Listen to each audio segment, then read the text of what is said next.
Hello students, good morning, good afternoon, good evening to everyone present on that side. मैं विनय आप सबका स्वागत करता हूँ फिर से लाइव फिजिक्स वीक के चैनल पे। कैसे हैं आप लोग? I hope you all are fit fine और अपना और अपनी फैमिली का ध्यान रख रहे होंगे। सो स्टूडेंट्स, आज मैं आप लोगों के सामने या आप लोगों के साथ किसी फिजिक्स से रिलेटेड कॉन्सेप्चुअल, न्यूमेरिकल या डेरिवेशन या किसी फॉर्मूले के बारे में आपसे कोई बात नहीं करने वाला हूँ। यानी आज की हमारी बात जस्ट ओनली एक कैजुअल कन्वर्सेशन होगा। और जैसा कि आप लोग देख पा रहे हैं, हमारा जो बैकग्राउंड है वो भी एक कैजुअल कन्वर्सेशन जैसा ही है ना, एक रूम वाला आ चुका है। तो आज हम लोग कुछ कैजुअल बातें करने वाले हैं, बट वो कैजुअल बात इतना भी कैजुअल नहीं होने वाली है, यानी वो हमारे लिए एक वेरी इंपॉर्टेंट रोल प्ले करेगी। अब वो इम्पॉर्टेंट रोल हमारे लिए क्या होगा वो हम आप देखते हैं। भाई रोल क्या है, क्या बात है, तो चलिए उसके बारे में हम बात करते हैं। But before going to the video, please channel को सब्सक्राइब, लाइक, शेयर कर दीजिए और अपने दोस्तों और अपने रिलेटिव में सेंड कीजिए and ask them to subscribe the channel so that आगे अगर कोई अपडेशन आती है, कोई भी चीज़ अगर इम्पॉर्टेंट है जो आपके स्टडीज़ और आपके करियर में हेल्पफुल होगा, I will come up with that and that will be send to you as a notification priorly. सबसे पहले वो आप तक पहुंच जाएगा। तो चलिए बात करते हैं कि क्या है वो आज का casual but not so casual topic but not so casual topic है। तो चलिए, जैसा कि आप लोग अपने स्क्रीन पे देख पा रहे हैं दैट कि हमारे उस कैजुअल टॉपिक का नाम क्या है भाई, 2 एग्ज़ाम पॉलिसी। तो मैं आज आपसे बात करने जा रहा हूँ 2 exam policy which has been declared by the CBSE recently for the session of 2021 and 22। तो 21 और 22 के लिए हमारे पास एक पॉलिसी 2 एग्ज़ाम पॉलिसी जो रख दी गई है। और अगर ओवरव्यू में बात करूँ तो सिंपल ये है कि इस बार आपके पास कंप्लीटली पूरे ईयर का आपको एक एग्ज़ाम नहीं, अब आपको 2 एग्ज़ाम्स देने पड़ेंगे। ओके, उसके कुछ बेनिफिट्स हैं जो कि मैं आप लोगों के साथ शेयर करूँगा, कुछ की पॉइंट्स हैं।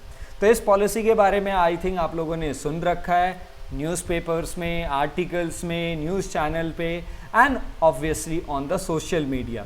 बट फिर भी बहुत सारे ऐसे की पॉइंट्स हैं जिनके बारे में आपको जानना बहुत ज़रूरी है, ताकि अगर उन की पॉइंट्स को हम अपने दिमाग में रखें तो हमारा जो प्रोसीजर होगा, हमारा जो प्लानिंग होगी, that execution would be very much best for the best result for the upcoming session.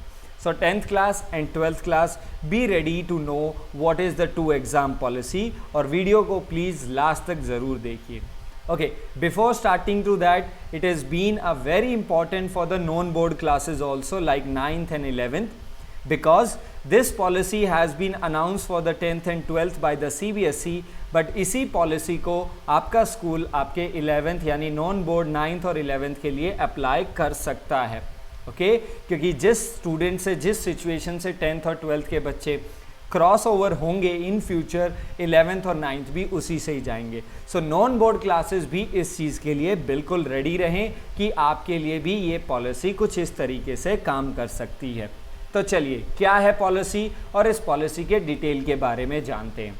So first of all and the most important thing जो आपको पॉलिसी यानी आपको आपके स्क्रीन पे सबसे ऊपर दिखाई दे रहा है, that it is a 50-50 syllabus. Means CBSE has reduced your syllabus into the 2 parts, term 1 and term 2। यानी आपको 2 एग्ज़ाम तो देने होंगे, बट दोनों एग्ज़ाम का जो सिलेबस है वो 50-50 होगा। Term 1 with the 50% and rest of also with the 50%। चलिए, टर्म 1 के बारे में कुछ की पॉइंट्स है वो जानने की कोशिश करते हैं। नंबर 1, दिस टर्म 1 जो हमारे पास हमारा जो टर्म 1 है, this exam will be in November and December 2021 में ये कंडक्टेड होगा। तो this would be the expected exam time for the term 1। Number 2, the exam which is going to conduct in a term 1 would be of 90 minutes, यानी 1 hour 30 minutes, 1.5 घंटा। यानी जो आपका एक यूजुअल जो आपका एग्ज़ाम होता था 3 hours का, ये उसका जस्ट हाफ टाइम कर दिया गया। कितने मार्क्स का होगा, पैटर्न क्या होगा, वो तो हम बाद में बात करेंगे। ओके, बट ये आपके यूजुअल टाइम से हाफ टाइम का कर दिया गया है।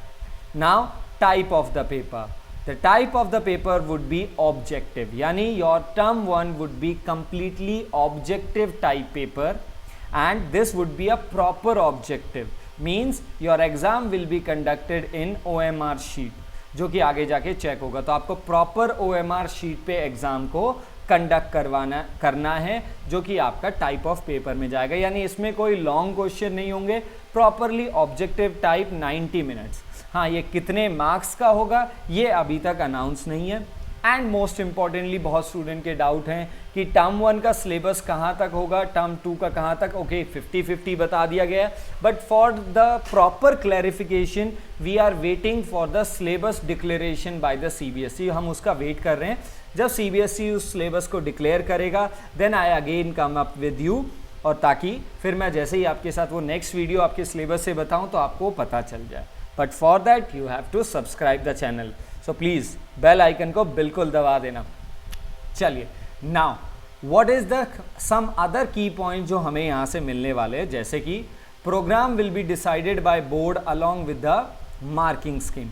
तो whatever be the program for the board exam, क्या प्रोग्राम होने वाला है बोर्ड एग्जाम के लिए, मतलब सेंटर आपके स्कूल में ही होगा या सेंटर किसी दूसरे स्कूल में आएगा, बोर्ड कहाँ पे एग्जाम कंडक्ट करवाएगा, and what would be the marking scheme. जैसा कि मैंने बताया कि कितने मार्क्स का होगा, कितना नेगेटिव होगा या नेगेटिव मार्किंग होगी या नहीं होगी, all the thing. Each question will carry how much marks, 1 marks, 2 marks, 3 marks, what is the way of the marking scheme and where is the exam is going to conduct, it is yet to be declared। अभी ये declare होना बाकी है, जो board along in future जैसे ही नवंबर दिसंबर पास आएगा तो might be अक्टूबर में आपके साथ शेयर कर दिया जाएगा। हाँ, ये ज़रूर होगा कि इट इज़ ऑब्जेक्टिव 90 मार्क्स और नवंबर टू दिसंबर में हो सकता है।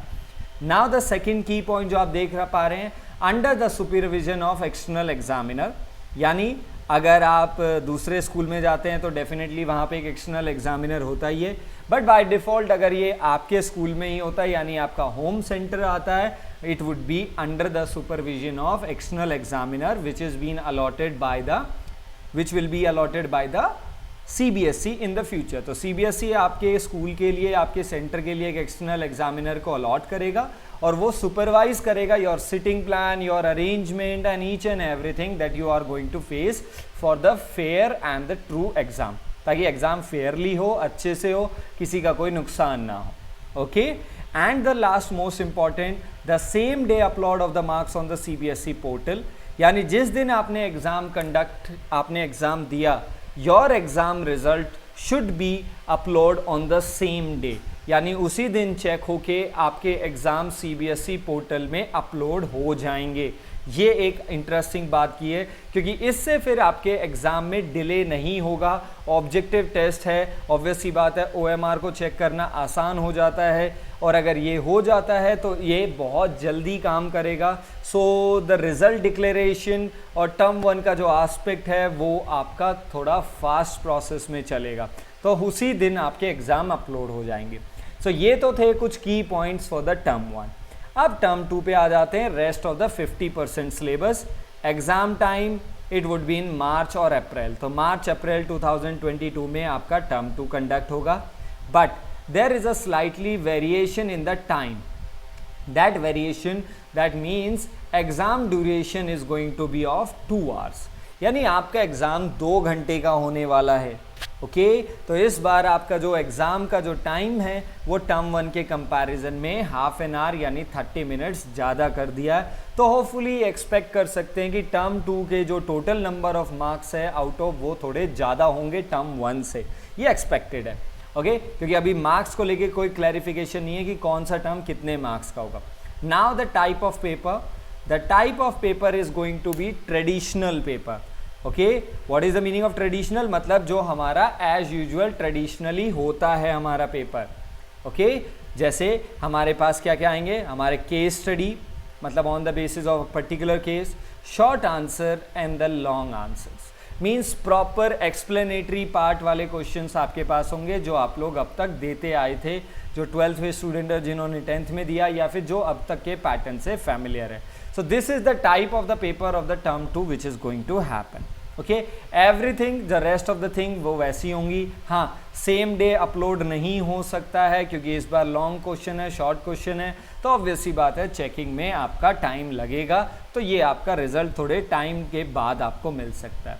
But along with that CBSE ने एक नोट दिया है जो आपको बिल्कुल समझना है, that if a Covid continues, अगर आपका कोविड कंटिन्यू रहता है, means your teacher and the student के बीच में कोविड महाशय आ गए जो आप लोगों को दिख रहे हैं ना, ओके तो कोविड सर आ गए बीच में, मतलब टीचर और स्टूडेंट को थोड़ा सा कनेक्ट नहीं होने दे रहा है। भाई ये हमारे टीचर सर हो गए, मैडम हो गई,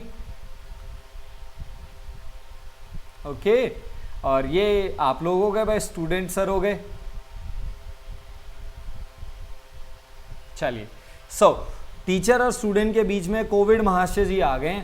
अब मीन्स अगर ये कंटिन्यू रहता है और अगर हमारी क्लासेस अटेंड नहीं हो पाती हैं, in that case if the Covid continues term 2 would be similarly like the term 1, यानी अगर ये कंटिन्यू रहता है तो टर्म 2 जो ट्रेडिशनली तरीके से पेपर होने वाला है वो टर्म 1 की तरह ही होगा, यानी वही same 90 minutes and objective type of paper, but अगर कंटिन्यू रहता है तो की बात की गई है। ओके चलिए अब यहाँ से बात करते हैं, ये तो पता चल गया कि हमारे टर्म्स कैसे काम करने वाले हैं, हमारे टर्म्स में वर्किंग प्रोसीजर क्या होगा, बट अब बात करते हैं कि if the both the terms happens, अगर चीज़ें होती हैं तो how my result is going to be finally analysed. तो जब भी लास्ट में आपका रिजल्ट एनालाइजेशन किया जाएगा तो कैसे किया जाएगा, तो CBSE has divided this analysation into the 4 conditions. Condition number 1 जो कि आप लोग देख पा रहे हैं, पहले कंडीशन 1 को देखते हैं कि भाई क्या है condition 1। Condition 1 says if school opens in the both the term, यानी आपका टर्म 1 टर्म 2 दोनों अगर ओपन रहता है, आप टर्म 1 भी देते हैं आपका स्कूल उससे पहले ओपन हो गया है, टर्म 2 देते हैं तभी भी आपके स्कूल ओपन है, मतलब कोविड बिल्कुल ऑलमोस्ट फिनिश हो चुका है, विद द स्मॉल प्रिकॉशन के साथ अगर आपके स्कूल ओपन रहते हैं, इन दैट केस अगर हम रिजल्ट को देखें, the result will be the contribution of both the terms 50 marks each. ये आपको ध्यान में रखना है। अगर हमारे दोनों टर्म्स के एग्ज़ाम होते हैं, हमारे दोनों टर्म्स के टाइम में हमारे स्कूल ओपन होते हैं विद द प्रॉपर सेफ्टी और प्रिकॉशन, तो हमारे दोनों टर्म्स अपने 50-50 मार्क्स को कैरी करेंगे, मतलब जितना स्कोर आपने फर्स्ट टर्म में किया, जितना स्कोर आपने सेकंड टर्म में किया, उन दोनों के 50-50 कोलैबोरेट होके आपको रिजल्ट डिक्लेयर किया जाएगा। ये तो कंडीशन 1 है सिंपल। कंडीशन 2 को देखते हैं भाई। Condition 2 says if term 1 school closes, अगर टर्म 1 के टाइम में आपका स्कूल क्लोज है बट टर्म 2 में ओपन है, मतलब अभी नवंबर तक आपके स्कूल नहीं खुलते हैं, but after the December if the school opens, मतलब टर्म 2 के लिए स्कूल खुल गए हैं, तो होगा क्या होगा, ये term 1 would be either online और ऑफलाइन। देखो बात हो रही है स्कूल खुलने की, मीन्स आपका स्कूल एडवांस में अगस्त सितंबर में अगर आपका ओपन हो जाता है, तो अगर वो नहीं होता है तो नवंबर दिसंबर में अगर सिचुएशन अच्छी हो जाती है तो टर्म 1 एग्ज़ाम कंडक्ट तो होगा, बट वो ऑफलाइन हो सकता है ऑब्जेक्टिव, और आइदर अगर नवंबर तक भी नहीं खुल सकता तो ऑनलाइन होगा। ओके टर्म 2 हमारा खुल गया क्योंकि हमारी कंडीशन के हिसाब से टर्म 2 ओके है, टर्म 2 में स्कूल ओपन है, तो टर्म 2 एज यूजुअल जो मैंने आपसे डिस्कशन किया वैसे ही होगा। ओके और ये तो एग्ज़ाम होगा इस बेसिस पे, बट रिजल्ट बनेगा क्या, that in the final result term 1 की वेटेज को कम कर दिया जाएगा अगर आपका टर्म 1 के टाइम में स्कूल ओपन नहीं होते हैं। तो ये आपको ध्यान में रखना है कि अगर टर्म 1 के समय में आपके स्कूल ओपन नहीं होते हैं, in that case the weightage of the term 1 in the final result will be reduced. How much it is going to reduce, it is not been clarified yet, it has to come in the future, but हाँ ये है उसकी weightage कम कर दी जाएगी, might be 70-30 कर दिया जाए, might be 60-40 कर दिया जाए, इस तरीके का रेशियो किया जाएगा, 50-50 तो नहीं होगा। ओके इतना कंफर्म है अगर टर्म 1 में क्लोज रहते हैं और टर्म 2 में ओपन रहते हैं। टर्म 3 यानी condition number 3, condition 3 says if term 1 में हमारे स्कूल अभी ओपन हो जाते हैं, जैसा कि आप लोग जानते हैं कि रिसेंटली अभी कोविड बहुत नीचे आ चुका है, वैक्सीनेशन 45+ और 18+ में बहुत ज़्यादा चल रही है, चाइल्ड पे मतलब 12 to 18 वाला जो कैटेगरी है बच्चों वाला कैटेगरी है उस पर ट्रायल्स चल रहे हैं और soon by the end of the जुलाई वो बच्चों पर भी आना शुरू हो जाए जुलाई और अगस्त पे होपफुली।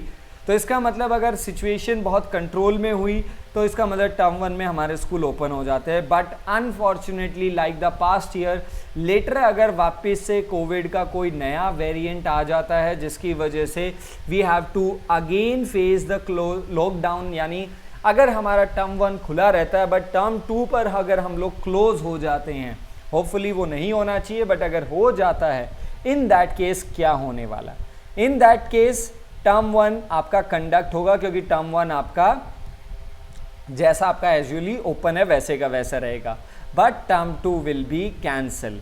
तो अगर आपका टर्म 2 के टाइम में, यानी अगर आपके मार्च और अप्रैल के टाइम में वापस से लॉकडाउन रहता है, आपका स्कूल फरवरी में ओपन ही नहीं होता है, क्लोज ही रहता है, तो टर्म 2 कैंसिल हो जाएंगे। और अगर आप टर्म 2 कैंसिल हो चुके हैं तो आपका टर्म 1 हुआ है, तो रिजल्ट कैसा बनेगा, the result will be on the basis of term 1, यानी जो हमारा रिजल्ट है वो टर्म 1 के बेस पे होगा। And along with that there will be internal assessment. So internal assessment plus term 1 के बेसिस पे आपका रिजल्ट डिक्लेयर किया जाएगा अगर आप थर्ड कंडीशन को या हमारी सिचुएशन थर्ड वाली हो जाती है। Last and final possible case कि इफ स्कूल ओपन सी नहीं हो पाते हैं, यानी दोनों टर्म, यानी यही सिचुएशन अब आगे वर्स्ट होती जाती है या फिर यही सिचुएशन ऐसी ही रहती है, यानी दोनों ही केसेस दोनों ही टर्म्स में स्कूल ओपन नहीं होते हैं, तो क्या होगा, तो होगा ये both the exams will be online. पहली बात तो ये होगा दोनों एग्ज़ाम आपके ऑनलाइन कंडक्ट करवाए जाएंगे जो भी आपके पास है। Result will be both term marks and internal assessment, दोनों एग्ज़ाम ऑनलाइन होंगे और जो फाइनल रिजल्ट आपका डिक्लेयर किया जाएगा that final result would be based on जो भी आपने मार्क्स स्कोर किए and along with the internal assessment. So I hope these are the 4 possible जो हमारे पास चांसेस हो सकते हैं टर्म्स में। तो टर्म्स वाइज भी आई थिंक आपको समझ में आ गया है और सारी पॉसिबल कंडीशंस भी आ गई हैं। Now one last and final thing जो मैं आपके साथ शेयर करना चाहता हूँ that is all about internal assessment, जिसके बारे में मैंने आपसे बात की थी। So means the assessment done by your teacher respectively internally, मतलब स्कूल लेवल पे जो असेसमेंट होंगी, बट उन असेसमेंट में भी आपका क्या होगा, एक पैटर्न होगा जो आपको समझना है that there will be minimum 3 periodic test. तो कम से कम 3 पीरियोडिक टेस्ट तो आपके होंगे ही होंगे, इससे ज़्यादा अगर हो जाते हैं तो नो प्रॉब्लम इन दैट, क्योंकि जितने ज़्यादा आप एग्ज़ाम को डील करेंगे आप उतने ही ज़्यादा अच्छे होते जाएंगे अपनी नॉलेज और अपने कंटेंट में। तो बट कम से कम 3 पीरियोडिक टेस्ट होंगे आपके कंप्लीट ईयर में, तो उनके रिजल्ट के बेसिस पे एक तो आपका इंटरनल असेसमेंट कहीं ना कहीं उनके बेसिस पे चलेगा। Point 1। Point 2, apart from this students, जो अभी हमने बात किया कि 3 इंटरनल एग्ज़ाम होंगे, इनके अलावा स्टूडेंट्स का जो इनरिचमेंट है, मतलब स्टूडेंट ने जो बिहेवियर रखा, स्टूडेंट का आईक्यू भी नहीं बोलूँगा, एक तरीके से स्टूडेंट्स अपना कितना इन्वॉल्वमेंट रखता है डाउट सेशन में, वो कितना ईगर है नॉलेज को, ओवरऑल पर्सपेक्टिव जो आपका बिहेवियर है। And at the end there are some practicals, अगर ओपन होता है तो प्रैक्टिकल्स, नहीं तो आपको कुछ प्रोजेक्ट्स असाइन किए जाएंगे जो आप अपने टीचर्स के साथ शेयर करेंगे, डिलीवर ऑनलाइन और इन एनी वे, वो तो सिचुएशन बताएगी। सो ये स्टूडेंट्स का जो ओवरऑल कैरेक्टर है ये भी आपके IA मीन्स इंटरनल असेसमेंट में इंक्लूडेड होगा। तो आपको ये भी ध्यान में रखना है that you do not have to just only be the part of a periodic test कि भाई टेस्ट दे दिया हो गया काम, या फिर कुछ बच्चे सोचते हैं वो टेस्ट ही तो है क्या फ़र्क पड़ता है, तो वो नहीं करना है। आपको अपने टीचर के साथ अपने ग्रुप में अपने आप को कंटिन्यूसली इन्वॉल्व रखना है हर चीज़ में, कोई भी प्रोजेक्ट, कोई भी असाइनमेंट, कुछ भी जो आपके साथ शेयर की जाए, you have to be part of that. Okay, finally जैसा कि 11th और 12th क्लास है, जो सीनियर क्लासेस हैं, उनमें पीरियोडिक टेस्ट के अलावा यूनिट टेस्ट होंगे, आपके मिड टेस्ट होंगे, आपको प्रोजेक्ट्स मिलाए जाएंगे, ये सब भी मिलके आपके इंटरनल असेसमेंट को बनाते हैं। So it means is that internal assessment एक केवल ओवरऑल आपके नॉलेज वाइज, आपके कंटेंट वाइज, आपके कैरेक्टर वाइज आपका एक ओवरऑल पिक्चर होगा जो टीचर को उस मार्क्स में या उस इंटरनल असेसमेंट को असाइन करने में हेल्प करेगा। So your involvement in any part of the school और करिकुलम जो भी ऑनलाइन हो रहा है, आपका इन्वॉल्वमेंट इज द मस्ट। आपको गायब नहीं होना है, आपको उसमें इन्वॉल्व रहना है। ओके, सो आई होप मैं आप लोगों के साथ ये 2 एग्ज़ाम पॉलिसी के सारे पॉइंट्स, क्या करना है क्या नहीं करना है और किस तरीके से आप अपने आप को बेटर रिजल्ट के लिए और बेटर एस्पेक्ट के लिए अपनी तैयारी कर सकते हैं। तो होपफुली वीडियो देखते देखते आप लोगों के दिमाग में ये चीज़ प्लान बन ही गया होगा कि मुझे क्या करना है, मैं कैसे रहूँगा। So please be attentive. Thanks for watching. See you again with the latest information, latest update and the physics concept के साथ बाद में मिलते हैं। Till then, stay safe.